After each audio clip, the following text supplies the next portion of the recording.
Hello guys, today let's solve another issue that I hear from you a lot, and it's that the Superbox won't connect to the Wi-Fi. Let's fix that. So you try to connect to the Wi-Fi and it just keeps failing, or your Wi-Fi network doesn't even show up. So what you could possibly do? Restart your box, restart your router, forget the network and then reconnect back to it and type the password again? Or use an Ethernet cable if it's possible and try to update the device from the Ethernet connection and hopefully it works. Yes, I recommend trying a couple of these things, but there is a possibility nothing of what I've mentioned now will help you. So then you're basically stuck. And this is actually what happened to me as well. I tried all of these things and nothing worked. And neither the Wi-Fi nor the Ethernet was working. But what finally fixed the issues was doing a full factory reset to the box. So here's how to factory reset your Superbox fast and easy.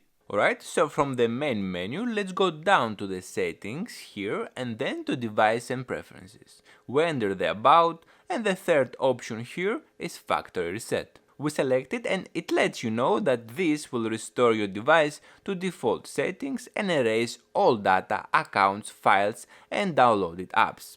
We select factory reset, then erase everything, and now our Superbox will reset to factory settings. So the Superbox erased everything, restarted, and once it opened back, it took us from the installation steps like when we open it for the first time. After the reset it connected to the Wi-Fi and it worked immediately. And then I tried the Ethernet cable and boom! It is working without any problem this time.